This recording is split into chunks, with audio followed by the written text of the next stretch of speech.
Assalamualaikum warahmatullahi wabarakatuh.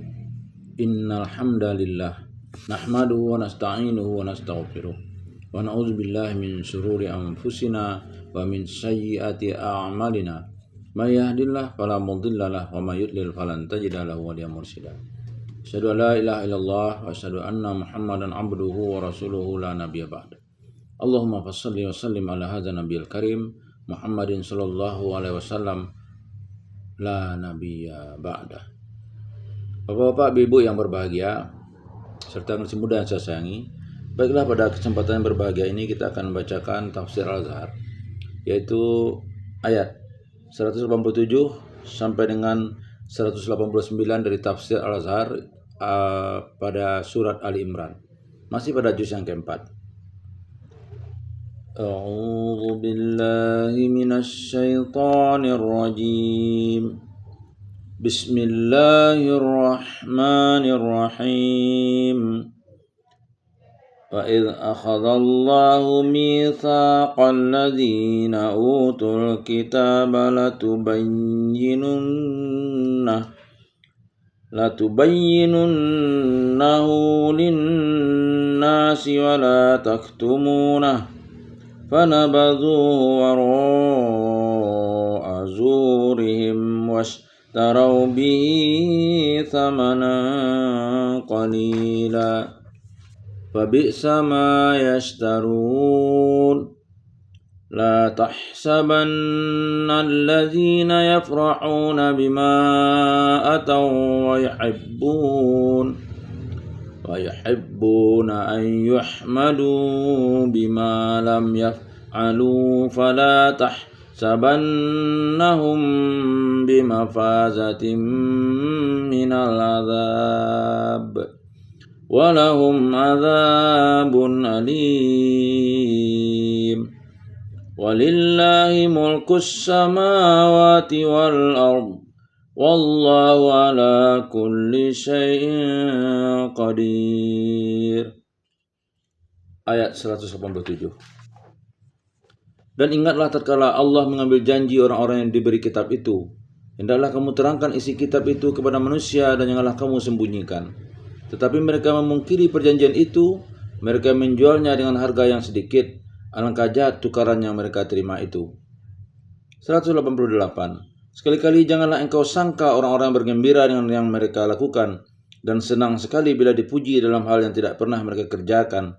Sekali-kali janganlah engkau sangka bahwa mereka akan terlepas dari azab, bahkan untuk mereka azab yang pedih. 189. Bagi Allah kerajaan langit dan bumi, Allah Maha Kuasa atas tiap-tiap sesuatu. Janji ahli-ahli pengetahuan. Dan ingatlah tatkala Allah mengambil janji orang-orang yang diberi kitab itu. Pangkal ayat 187. Yang dimaksud dengan orang-orang yang diberi kitab ialah Bani Israel umumnya, karena mereka telah diberi kitab Taurat. Dan ulama-ulama atau pemimpin mereka, agama mereka khususnya, karena mereka yang lebih banyak tahu dan hafal akan isi kitab-kitab Taurat itu. Di dalam ayat ini telah dijelaskan bahwa Allah telah mengambil janji mereka zaman dahulu. Isi janji ialah, hendaklah kamu terangkan isi kitab itu kepada manusia dan janganlah kamu sembunyikan. Sesungguhnya bila kita diperhatikan kitab-kitab catatan perjanjian lama yang beredar sekarang ini, terutama sejak kitab keluaran yaitu kisah keluarnya Bani Israel dari Mesir di bawah pimpinan Musa dan Harun, sampai kitab imamat orang Lewi, lalu kepada kitab bilangan dan ulangan, akan dapatlah kita lihat bahwa berkali-kali Allah dengan perantaraan Rasulnya Musa alaihissalam mengambil janji Bani Israel itu agar mereka setia, teguh memegang ajaran tauhid, menjauhi penyembahan patung dan berbudi luhur serta jujur. Di dalam kitab Ulangan pasal 4 ayat 1 dan 2 bertemulah kita satu antara firman Tuhan yang disampaikan dengan perantara Musa itu. Demikian bunyinya. 1. Maka sekarang pun dengarlah olehmu, hai Israel, akan segala hukum dan undang-undang yang kuajarkan kepadamu, supaya kamu melalukan dia, supaya kamu melalukan dia, supaya kamu boleh hidup dan boleh masuk dan mempusakai negeri yang dikarunia Tuhan, yaitu Allah nenek moyangmu kepadamu. 2. Maka janganlah kamu tambahkan sesuatu kepada perkataan pesanku ini dan jangan kamu mengurangkan dia, melainkan peliharakanlah segala hukum Allah yang kupesankan kepadamu. Pada pasal 5 ayat 2 dan 3 lebih dijelaskan lagi. 1. Bahwa Allah kita telah berbuat suatu perjanjian dengan kita di Horeb. 2. Bukannya dengan nenek moyang kita diperbuat Tuhan perjanjian itu istimewa dengan kita sekalian yang hadir di sini dengan hidupnya. Di dalam Ulangan pasal 6 ayat 2 diterangkan lagi, supaya kamu takut akan Allahmu dengan menurut segala hukum dan undang-undangnya yang kusuruh akan kamu, yaitu kamu dan anakmu dan cucumu pada segala hari umurmu hidup, dan supaya umurmu dilanjutkan. Dengan menyalin beberapa ayat ini saja di antara berpuluh ayat yang lain, sudah teranglah bagi kita bahwa Bani Israel mengikat janji dengan Allah sampai kepada anak dan cucu, bahwa Taurat akan dipegang setia, tidak akan ditambah dikurangi, berdasarkan takut kepada Allah. Di antara janji yang diambil Allah dan mereka itu ialah bahwa akan datang kelak seorang nabi. Hendaklah mereka percaya akan nabi itu. Demikian firman Tuhan, Ulangan 18, 15 sampai dengan 22. Bahwa seorang nabi dari tengah-tengah kamu, dari antara segala saudaramu, dan yang seperti aku ini, yaitu akan dijadikan oleh Tuhanmu bagi kamu, maka akan dia patutlah kamu dengar. Pada ayat 15 ini diterangkan bahwa nabi itu akan lahir dari tengah-tengah kamu, yaitu dari segala yang satu keturunan Ibrahim, yang sama satu keturunan Ibrahim. Di dalam ayat ini juga diterangkan bahwa dia akan timbul dari antara segala saudaramu. Saudara Bani Israel ialah Bani Ismail, sebab Ishak sebagai nenek moyang Bani Israel adalah saudara muda Ismail, nenek moyang bangsa Arab Mustaribah. Lalu dijelaskan lagi oleh Nabi Musa tentang nabi yang akan datang itu, yaitu dan yang seperti aku ini. Maka jika ditilik perbandingan sejarah Rasul-Rasul, teranglah bahwa jalan hidup Nabi Muhammad lebih banyak seperti jalan hidup Nabi Musa itu. Sama berjuang dengan menyentak pedang kalau perlu, sama-sama lahir ke dunia dengan perantaraan bapak dan ibu. Di dalam ayat 20 diterangkan bahwa kalau ada seorang nabi palsu, maka hukuman Allah akan datang kepadanya. Teranglah bahwa Nabi Musa tidak mati terbunuh dan Nabi Muhammad pun tidak mati terbunuh. Di ayat 22 dikatakan pula padanya oleh Allah bahwa kalau nabi itu berkata demi nama Allah, janganlah kamu percayai. Saya menerangkan ini kepada anak cucu menjadi kewajiban pula, karena termasuk dalam ikatan janji dengan ulama-ulama Bani Israel yang keturunan kitab itu. Akan tetapi, apa yang kejadian? Lanjutan ayat ini menerangkan, tetapi mereka memungkiri perjanjian itu, mereka menjualnya dengan harga yang sedikit. Artinya bahwasanya ahli-ahli keturunan kitab itu tidak jujur lagi. Mereka telah mungkirkan janji turun-temurun dari nenek moyang, bahwa kedatangan Nabi yang telah dijanjikan basyarat oleh Musa itu, setelah Nabi Muhammad SAW lahir, tidak mereka buka-buka lagi. Apatah lagi pada zaman hidup Rasulullah SAW, kitab Taurat itu mereka sembunyikan. Apatah lagi belum ada cetakan sebagai pada zaman kita sekarang ini. Dan orang Arab sendiri jarang pula yang mengerti bahasa Ibrani. Sehingga tentang kitab Taurat mengisarkan Muhammad akan datang melanjutkan tugas Musa AS hanya diketahui oleh Nabi dan dari wahyu langsung dari Allah. Padahal sebelum Nabi Muhammad datang, orang Yahudi di Madinah selalu mengatakan kepada orang Arab bahwa seorang Nabi akan datang. Tetapi setelah nyata bahwa Nabi yang datang itu bukan dari Bani Israel, mereka sembunyikan berita itu. Adapun ulama-ulama Nasrani menafsirkan bahwa ayat itu bukan untuk Muhammad, melainkan untuk Isa al-Masih. Padahal Nabi Musa dalam ayat-ayat itu menjelaskan bahwa Nabi yang akan datang itu seperti dia. Musa beribu berbapak, Muhammad beribu berbapak, sedangkan Al-Masih hanya beribu. Nabi Musa mati karena usia lanjut, bukan mati terbunuh. Nabi Muhammad pun demikian, mati dalam usia lanjut, sedangkan menurut kepercayaan Kristen, Nabi Isa mati terbunuh di kayu salib. Jadi dalam ayat ini jelaslah bahwa langkah yang mereka tempuh ini tidak jujur adanya. Mungkin akan janji dengan Allah, mereka perjualbelikan kejujuran itu dengan harga yang sedikit. Harga yang sedikit ialah jika kebenarannya mahal, dijual dengan memelihara kedudukan dan pangkat. Alangkah jahat tukarannya mereka terima itu. Ujung ayat 187. Sebenarnya sudah dijelaskan di dalam ajaran Islam bahwasanya agama tidaklah boleh dipaksakan, Al-Baqarah 256. Sehingga tidaklah perlu mereka bersikap curang dalam mempertahankan agama mereka. Pada saat itu kekuasaan atas negeri Madinah sudah di tangan Rasulullah SAW. Dalam kekuasaan yang besar itu tidaklah mereka pernah digiring ke dalam Islam dengan senjata. Memang kecurangan itu satu kejahatan, sebab dia mengingkari firman Allah atau memutarbalikkan kebenaran semata untuk mempertahankan kedudukan dan pengaruh.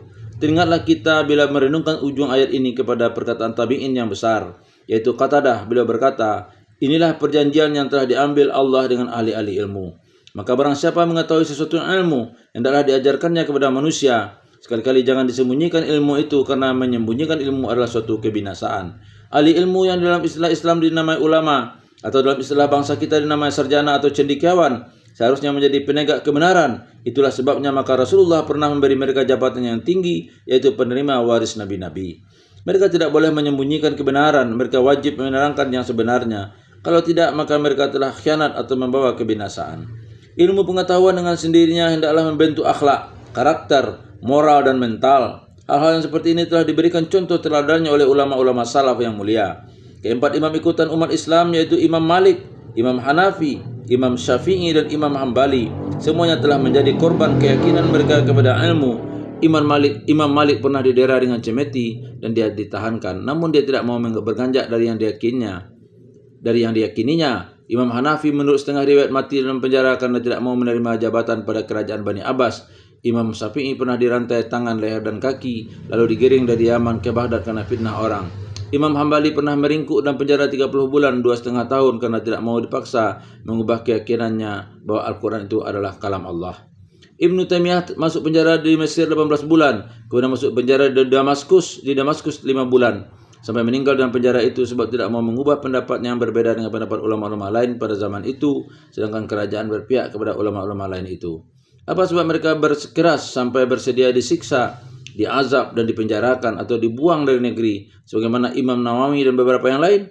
Mereka itu telah berkeyakinan demi memegang ayat ini bahwa mereka pun termasuk orang yang diberi kitab. Kalau ulama Yahudi disebut diberi kitab karena menerima Taurat, dan ulama Nasrani disebut diberi kitab karena menerima Injil, maka umat Islam pun diberi kitab karena menerima Al-Quran. Setiap ulama suatu agama telah diambil janji oleh Allah bahwa isi kitab itu tidak akan disembunyikan, walaupun jiwa tantangannya. Kalau seorang ulama telah berani menyembunyikan kebenaran karena takut ancaman, disebutlah dalam ayat ini bahwa mereka telah melempar kitab Allah ke belakang punggung karena mengharapkan harga yang sedikit. Itu adalah kebinasaan, kecurangan, dan kejahatan. Sebab yang demikian itu adalah korupsi ruhani yang amat berbahaya. Oleh sebab itu pula banyak ulama salaf itu merasa aman jika dia menjauhkan diri dari istana, sebagaimana Sufyan Tsauri yang selalu menjauhkan diri dari istana raja-raja Bani Abbas, walaupun berkali-kali dicari-cari. Dalam 100 orang ulama zaman itu boleh dikatakan 99 orang menjauhkan diri, dan yang satu orang merasa kuat dan berani itulah yang tetap bertahan, misalnya Imam Malik.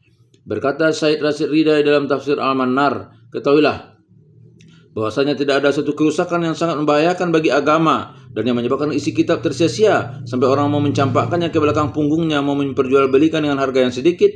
Tidak suatu bahaya pun yang mengancam agama lebih daripada menjadikan kehidupan ulama bergantung kepada kasihan raja-raja atau penguasa-penguasa negara. Oleh sebab itu wajiblah atas ulama-ulama agama mempertahankan kebebasan sempurna, bebas dari pengaruh penguasa-penguasa itu, terutama penguasa-penguasa diktator. Tidak masuk di akal saya seorang penguasa tirani akan mau saja memberikan belenggu emas di leher ulama-ulama itu, melainkan supaya mereka dapat dituntun menurutkan kehendak penguasa itu untuk menipu orang awamnya dengan nama agama, supaya mempermudah perbudakan si penguasa kepada rakyat.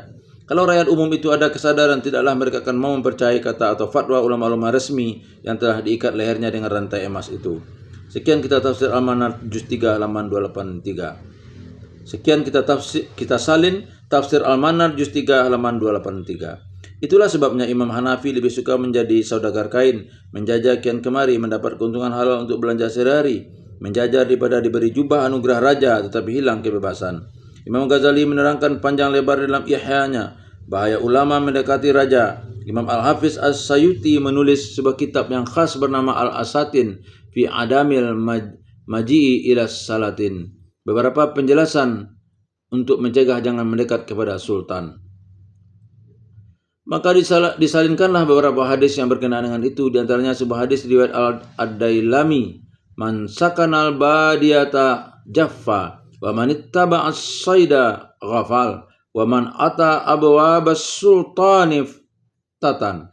Barang siapa yang berdiam di desa menjadi kasar tabiatnya, barang siapa yang menurut binatang buruan akan tersesat dia, dan barang siapa yang mendekat ke pintu istana akan terbedayalah dia. Hadis riwayat Ad-Dailami. Sebuah hadis lagi diriwayatkan oleh At-Tirmizi dan disalinkannya, lalu diriwayatkan pula oleh An-Nasai dan Hakim, serta disahihkan pula oleh Al-Baihaqi. Sayakunu ba'di umara'u yukazzibuna wa yazlimun, faman dakhala alaihim fasaddaqahum bikazibihim wa aanahum ala zulmihim falaisa minni walastu minhum walaisa biwaridin alal haud. Akan ada sesudahku kelak raja-raja pendusta dan zalim. Maka barang siapa yang masuk ke istana mereka lalu mengakui benar percakapannya yang dusta itu dan menolong pula lakunya yang zalim, tidaklah dia termasuk umatku dan tidaklah akan berhubungan dengan dia. Dan tidaklah aku berhubungan dengan dia, dan tidaklah dia akan minum bersama aku di telaga Al-Haud. Hadis riwayat At-Tirmizi, An-Nasai, Al-Hakim, Al-Baihaqi. Yang lebih tegas lagi ialah sebuah hadis yang masyhur dari Anas bin Malik yang dirawikan oleh Al-Aqili, Hasan bin Sufyan, Al-Hakim, Abu Nuaim dan Ad-Dailami dalam Musnad Al-Firdaus dan lain-lain. Al-ulama'u umana'ur rusuli ala ibadillahi malam yukhalitu sultan. Fa idza fa'alu dzalika faqad khanur rusula fahzaruhum wa'taziluhum. Ulama itu adalah orang kepercayaan Rasul-Rasul untuk memimpin segenap hamba Allah selama mereka belum bercampur gaul dengan sultan. Akan tetapi kalau mereka telah berbuat demikian, sesungguhnya dia telah mengkhianati Rasul-Rasul, maka hendaklah waspada terhadap mereka, hendaklah mereka disisihkan. Hadis Al-Aqili, Hasan bin Sufyan, Al-Hakim, Abu Nuaim dan Ad-Dailami. Dan sebuah hadis pula dari Mu'az bin Jabal yang dirawikan oleh Al-Hakim di dalam tariknya dan oleh Ad-Dailami. Ma min alimin ata sahibas sultani ta'an illa kana syarikuhu fi kulli launi yu'azzibu bi fi nari jahannam. Tidaklah datang seorang alim kepada seorang penguasa dengan sukanya sendiri, melainkan jadilah dia berkongsi dengan sultan itu pada tiap-tiap aneka warna yang akan menyiksanya di dalam neraka jahanam. Hadis Al-Hakim dan Ad-Dailami. Sebuah hadis lagi diriwayatkan oleh Ad-Dailami dari Abu Hurairah. Lebih dahsyat daripada hadis-hadis di atas tadi, berkatalah Rasulullah sallallahu alaihi wasallam, "Idza ra'aital 'alima yukhalitus sultana mukhalatatan katsiratan fa'lam annahu lis." Apabila telah engkau lihat seorang alim bercampur gaul dengan sultan terlalu banyak, ketahuilah bahwa dia itu seorang pencuri. Hadis riwayat Ad-Dailami. Sufyan Tsauri pernah memberikan nasihat kepada muridnya, Yusuf bin Asbat. Kata beliau, kalau engkau lihat seorang qari atau hafal Al-Quran dan hadis sehingga membaca seperti air mengalir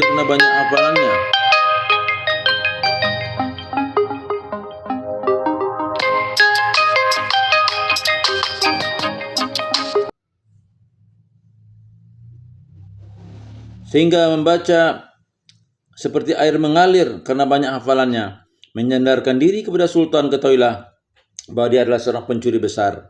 Dan apabila engkau lihat dia telah menyandarkan diri kepada orang-orang kaya, ketahuilah bahwa dia seorang pencari muka. Dan jangan sampai engkau tertipu kalau dia berkata, kita mendekati sultan untuk menangkis kezaliman dan mempertahankan orang yang teraniaya. Itu cuma perdayaan iblis yang dijadikan tangga oleh qari itu. Melihat segalanya ini, teringatlah kita beberapa orang ulama di tanah air kita, pulang dari Mekah dengan ilmu yang banyak, menyebar di seluruh tanah air. Mana yang menerima pangkat jadi qadi atau mufti dari salah satu kerajaan Melayu, enaklah hidupnya, terjamin rezekinya dan memakai pakaian kebesaran. Tetapi laksana mati karena fatwa yang dikeluarkan hanya haruslah yang sesuai dengan kehendak duli tuanku. Tetapi ulama yang bebas seperti Syekh Tahir Jalaluddin di Malaya suatu masa dahulu melemparkan pangkat muftinya lalu menjadi Syekh wartawan, Syekh Muhammad Jamil Jambe, Syekh Abdul Karim Amrullah dan Syekh Abdullah Ahmad yang mengeluarkan majalah Al-Munir di Padang tahun 1911. Menjadilah mereka ulama merdeka. Demikian juga Kiai Haji Ahmad Dahlan, pembangun Muhammadiyah di Yogyakarta, yang hidup dengan menjual kain batik. Demikian juga Kiai Syekh Hasim Al-Asyari di Jombang, pembangun Nahdlatul Ulama. Ayah saya Syekh Abdul Karim Amrullah sampai menjadi korban keyakinan, ingat akan janjinya dengan Allah lalu mengeluarkan fatwa yang diyakininya kebenarannya, maka dibuanglah dia dari kampung halamannya ke Sukabumi 1941 dan meninggal di Jakarta pada tahun 1945. Ayah saya pernah menceritakan kepada saya bahwa ketika beliau akan pulang dari Mekah 1906, utusan dari Sultan Ternate pernah menemuinya menawarkan kepada beliau jabatan mufti untuk kerajaan Ternate, dan itu adalah atas anjuran guru beliau sendiri, Syekh Ahmad Khatib. Beliau pada pokoknya tidak keberatan, tetapi dia ingin pulang terlebih dahulu ke Jawi untuk memohon izin kepada ayah beliau, nenek saya Syekh Muhammad Amrullah. Kalau beliau telah diizinkan kelak, tentu hal itu akan mudah dibicarakan lagi. Setelah itu beliau pulang ke tanah air dan utusan sultan pun pulang ke Ternate. Tetapi tidak berapa lama sampai beliau di kampung, wafatlah nenek saya Syekh Muhammad Amrullah, sehingga kewajiban memimpin pelajaran agama terpikulah ke atas pundak beliau, dan orang kampung tidak dapat melepaskan beliau berlayar sejauh itu. Lalu beliau ulangkan kepadaku perkataan Imam Ghazali yang terkenal, laisa fil imkani abada'u mimma kan. Tidak mungkin ada yang lebih baik daripada yang telah terjadi. Memang setelah hal ini sama lama saya pikirkan, saya benarkan bahwa tidak mungkin ada yang lebih baik dari yang telah terjadi. Karena kalau sekiranya jadi ayah saya menerima jabatan mufti Ternate itu, tentu saya sudah jadi anak seorang feodal agama di negeri itu. Tentu senang hidup ayah saya, sibuk dengan urusan jabatan sehingga tidak sempat mengarang atau akhirnya bercerai buruk dengan Sultan Ternate dan ulama-ulama di sana sebab ayah saya keras sikapnya. Tentu tidak akan terjadi perubahan kaum muda yang terkenal di Minangkabau yang telah beliau mulia sejak beliau turun dari Mekah tahun 1906 itu, dan tidak akan berdiri perkumpulan Sumatera Tawalib dan tidak akan berkembang Muhammadiyah di sana. Keduanya itu atas anjuran beliau. Kami miskin, tetapi hati kami puas. Pekerjaan ayah saya mengajar tidaklah menjadi sumber pencaharian beliau untuk hidup kami. Beliau mengarang buku-buku agama yang amat berfaedah pada zaman hidup beliau, yang tersebar dan menjadi bacaan Islam di seluruh tanah air. Beliau hidup di Minangkabau sudah lama tidak ada raja. Belanda mengganti raja dengan kepala laras. Di bawah laras ada penghulu dan nenek mama. Beliau dapat menanamkan pengaruhnya sehingga bukan beliau yang terpengaruh oleh kaum adat, melainkan kaum adatlah yang seluruhnya menjadi murid beliau. Sehingga salah satu alasan pemerintah kolonial Belanda mengasingkan beliau telah dinyatakan terus terang oleh wakil pemerintah di Volksraad ialah karena berpengaruh adat dan pemerintah terhambat sebab pengaruh beliau. Pada zaman modern ini saya sendiri pun telah pernah terperosok menjadi pegawai negeri sampai 9 tahun lamanya. 1950-1959 kemudian Presiden Soekarno menyuruh pegawai-pegawai tinggi Kementerian Agama yang menjadi anggota salah satu partai politik memilih tetap dalam partai atau berhenti jadi pegawai. Akhirnya saya pilihlah tetap menuruti keyakinan saya dan dalam partai Musumi dan saya lepaskan pegawai tinggi. Bersyukurlah saya pada Allah karena hanya 9 tahun lamanya terhenti kebebasan saya dengan mempertimbangkan belait kebijaksanaan pemerintah meskipun berlawanan dengan jiwa saya. Setelah saya keluar dari jabatan itu, barulah saya merasa mendapatkan pribadi saya kembali. Dan ternyatalah kemudian bahwa hidup saya dan makan minum saya serta pemeliharaan anak-anak saya tetap dijamin Allah. Tidak kurang satu apa, dan bersyukur saya sebab setelah pemerintah Republik Indonesia kian menjurus diktator dan kezaliman seperti adat sultan-sultan zaman purbakala itu, saya tidak lagi jadi pegawai negeri, sehingga alhamdulillah tidaklah saya dapat dituduh pencuri sebagai disebutkan oleh salah satu hadis tadi.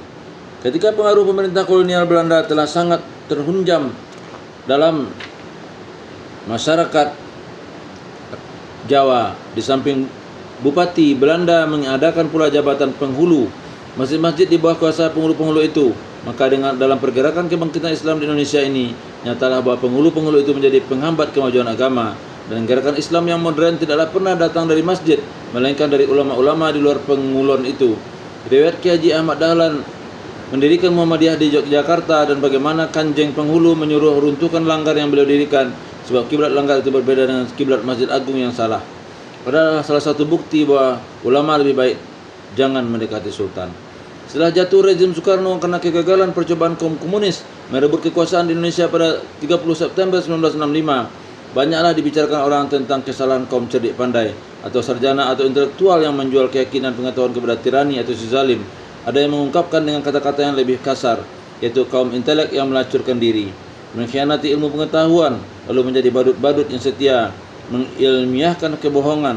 Ada ahli hukum berkata bahwa jika presiden melanggar undang-undang dasar, maka pelanggarnya itu adalah sah menurut undang-undang.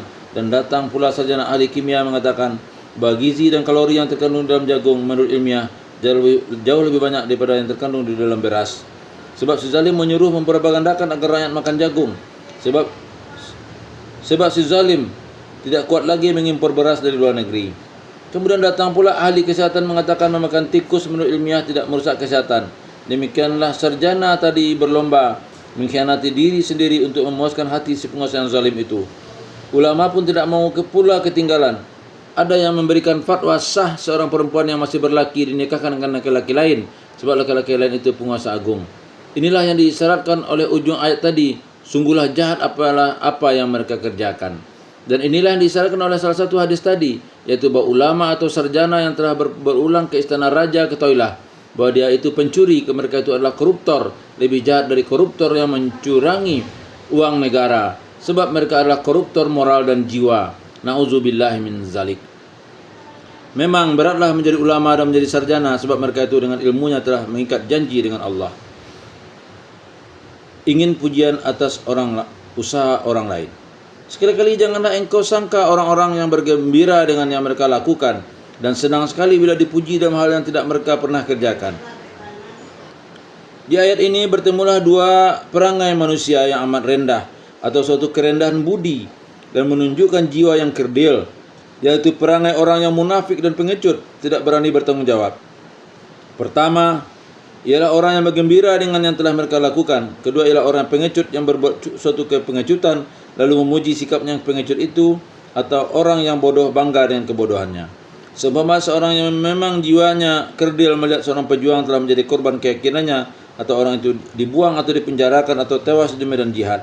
Maka si pengecut ini membanggakan diri dan gembira, sebab dia telah memilih satu perbuatan yang katanya benar, yaitu tidak turut berjuang, sehingga dia tidak jadi korban. Sebagai pepatah syair Arab, Jaral jubana'u annal jubna azm, wa tilka tabi'atun nafsil laim. Si pengecut berpendapat bahwa pengecut itu adalah satu perhitungan yang tepat. Itulah dia perangai nafsu yang hina. Ketika terjadi perjuangan kemerdekaan menentang penjajahan, ada seorang pejuang yang ditangkap Belanda lalu dihukum dan dimasukkan ke penjara. Maka berkatalah orang sekampungnya, lebih baik bodoh semacam kita ini saja, selamat awak dari bahaya. Yang kedua ialah orang yang senang sekali dipuji dalam hal yang tidak pernah dia kerjakan sendiri. Seumpama seorang pengecutnya ikut menurunkan seorang pemburu harimau. Setelah kedengaran raungan harimau di hutan lebat, pemburu tadi bersiap menanti sambil mengikat bedilnya. Akan tetapi si pengecut tadi telah terbang memanjat pohon kayu yang tinggi dengan sangat ketakutan.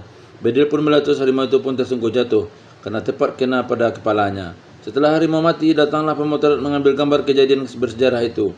Pemburu yang mahir itu tegak ke pinggir menggosok-gosok bedilnya yang telah berhasil menewaskan raja hutan yang besar dan ganas itu. Sedang si pengecut tadi dengan tidak tahu malu berjalan cepat-cepat dengan tidak menanti undangan menuju bangkai binatang itu dan meletakkan kakinya di atas kepala bangkai harimau itu. Sehingga yang kelihatan dalam gambar ialah yang menginjak bangkai itu dengan kakinya, sedang yang menewaskannya hanya tegak di tepi menggosok-gosok bedil. Antara riwayat sebab turunnya ayat ini kita salingkan, yaitu suatu riwayat yang disampaikan oleh Bukhari dan Muslim yang mereka terima dari Abu Sa'id Al-Khudri, bahwasanya beberapa kaum munafik telah mengelak-elak dan bersembunyi jauh-jauh ketika Rasulullah SAW menyampaikan seruan untuk pergi berperang, berjihad di jalan fisabilillah. Mereka merasa senang sebab diri mereka telah terlepas dari beban turut berjihad. Akan tetapi setelah Rasulullah pulang dari perang yang dengan hasil yang gemilang, mereka pun datang menemui Rasulullah SAW, meminta maaf dan mengemukakan beberapa alasan mengapa mereka tidak turut pergi dan tidak keberatan memakai sumpah juga. Dan ketika orang telah membicarakan kemenangan yang tercapai dengan tak ada rasa malu, mereka pun turut berbicara bahwa meskipun mereka tidak pergi, mereka pun secara diam-diam di bergaris belakang turut juga membantu. Tersebut juga dalam riwayat yang lain dirawikan oleh Ibnu Jarir dari Ibnu Abbas bahwa yang dimaksud oleh ayat ini ialah orang yang munafik yang tidak benar. Orang-orang munafik yang tidak benar dan mereka senang sekali dipuji dalam hal-hal yang tidak pernah mereka kerjakan. Dan ada lagi sebuah riwayat dari Ad-Dahhak yang hampir serupa dengan riwayat Ibnu Abbas itu. Maka datanglah semua ayat demikian bunyinya. Sekali-kali janganlah engkau sangka bahwa mereka akan terlepas dari azab, bahkan untuk mereka azab yang pedih. Ujung ayat 188. Azab atau siksaan yang diancamkan oleh Allah itu niscaya melalui dua masa. Pertama ialah azab selama hidup di dunia, karena hilangnya kepercayaan orang atas diri mereka, karena martabat jiwa mereka yang telah jatuh, hilang wibawa dan turun gengsi. Azab yang kedua ialah azab akhirat yang amat hina. Di sini teringatlah kita akan perkataan Qatadah, imam tabi'in yang besar, yang telah kita salingkan di atas tadi, yaitu bahwasanya ayat ini bukanlah semata-mata mengenai munafik Madinah sebagai hadis Abu Sa'id Al-Khudri yang diriwayatkan oleh Bukhari dan Muslim tadi, atau munafik Yahudi sebagai yang dirawikan oleh Ibnu Jarir dan dari Ibnu Abbas itu, malah sangat sesuai bagi umat Muhammad yang disebut ulama yang ingin sangat akan pujian, padahal pekerjaan mereka hanyalah mengeluarkan fatwa guna menyenangkan hati orang-orang yang berkuasa, dan untuk itu dia beroleh bintang-bintang penghias dada. Berkata Rasaid Rashid Ridai dalam tafsirnya, dahulu kala raja-raja dan sultan serta penguasa-penguasa negara sengaja mendekati dan menghubungi ulama-ulama serta ahli-ahli sufi untuk menarik mereka supaya dapat jadi penyokong kekuasaan mereka. Sedangkan ulama-ulama yang didekati penguasa itu selalu menjaga martabat dirinya. Setengah dari ulama-ulama itu memberi raja-raja tadi azimat tangkal bahaya, dan setengah lagi memberi nasihat supaya raja bertakwa kepada Allah, selalu awas dan waspada menjaga perintah Allah. Lantaran nasihat itu benar-benar timbul dari hati yang ikhlas, tidak mengharap apa-apa, raja-raja itu segan kepada mereka. Tetapi kemudian keadaan telah berbalik, kekuasaan takwa yaitu jiwa besar dan tidak gentar menghadapi siapapun karena merasa lebih dekat kepada Allah, yang mestinya ada pada ulama, bertambah lama bertambah lemah berhadapan dengan kekuasaan harta benda dan pangkat. Akhirnya orang-orang agama itulah yang berebut-rebutan pergi ke pintu gerbang istana raja-raja dan sultan-sultan. Lantaran itu maka yang jadi munafik didekatkan duduknya dengan baginda dan jujur serta takwa disakiti. Dan yang lain mencapai menurut jarak dekat atau jauhnya dari salah satu kekuasaan itu, kekuasaan takwa atau kekuasaan benda. Demikian Said Rashid Ridha. Ayat ini pun memberi petunjuk kepada kita tentang salah satu kelemahan manusia, yaitu bahwasanya manusia itu bisa dimabukkan oleh pujian-pujian, sehingga lantaran mabuknya suka juga dia dipuji dalam hal yang tidak pernah dia kerjakan. Itulah sebabnya Sayyidina Ali bin Abi Thalib apabila dipuji, orang berhadapan dibalasnya pada waktu itu dengan perkataan, "Jangan aku dipuji, aku lebih tahu keadaan diriku sendiri." Kemudian datanglah ayat selanjutnya, membawa insan kepada lapangan yang lebih luas, terutama peringatan kepada orang-orang yang keturunan kitab, ataupun kepada keturunan kitab kalangan muslim sendiri, yang sepatutnya mengerti Al-Quran dan hadis. Bagi Allah lah kerajaan langit dan bumi. Allah Maha Kuasa atas tiap-tiap sesuatu. Ayat 189. Dipandang sepintas lalu, seakan-akan tidak ada hubungan ayat-ayat ini dengan ayat-ayat yang sebelumnya, padahal ini adalah kuncinya. Apabila orang muslim telah ingat akan kebesaran Allah yang Maha Kuasa mutlak atas seluruh kerajaan langit dan bumi, tidaklah lagi mereka akan menjual kebenaran Allah dengan harga yang sedikit. Tidaklah lagi mereka akan membeli kekufuran dengan menjual iman sebagai harganya. Tidaklah lagi mereka akan berkejar-kejar mencari pujian duniawi yang palsu, lalu mengkhianati tugas yang terpikul di atas pundaknya sebagai penjaga agama Allah. Dan ayat ini pun sebagai peringatan halus kepada setiap pejuang keadilan dan kebenaran di atas dunia fana ini, bahwa yang menjadi tujuan hidupnya ialah menegakkan ridha Allah. Adapun segala kemegahan dunia fana yang dikejar-kejar karena ingin pujian baik atas perkara yang benar-benar dikerjakan atau yang sama sekali tidak pernah dikerjakan, hanyalah sesuatu ruang kosong yang tidak berisi. Mungkin dari segi kebendaan dan kemegahan dunia bisa memuaskan sementara, tetapi semuanya itu sama sajalah keadaannya dengan orang yang berlayar di lautan lepas kehabisan air minum, lalu disauknya air laut dan diminumnya. Tambah diminum tidaklah puas dahaganya, melainkan bertambah haus. Akan tetapi kalau tujuan telah dibulatkan kepada Allah, terasalah kebesaran jiwa, karena besarnya yang dituju dan terpandang kecillah soal-soal tetek bengek yang kosong melompong. Ingatlah kita akan orang-orang yang berduyun-duyun mendekati seorang penguasa negara yang zalim dan tirani. Setiap orang yang mendekatinya akan diberinya bintang-bintang baiduri, bertahtakan ratna mutu manikam, yang mereka pampangkan di mana-mana pada pertemuan umum. Beberapa masa kemudian penguasa yang zalim itu jatuh dari kekuasaannya, maka orang-orang yang berhias dadanya dengan bintang-bintang itu menjadi malu memakainya. Sebab bintang-bintang itu adalah tanda bahwa dia dahulu adalah seorang penjual pendirian atau penjilat si zalim. Akan tetapi orang imannya teguh kepada Allah, Tuhan yang Maha Kuasa atas kerajaan dan langit dan bumi, merasa tenang menghadapi segala perubahan keadaan, bahkan merasa bersyukur karena dia merasa tidak pernah kehilangan kehormatan di sisi Allah yang Maha Kuasa. Billahi taufiq wal hidayah. Wassalamualaikum warahmatullahi wabarakatuh.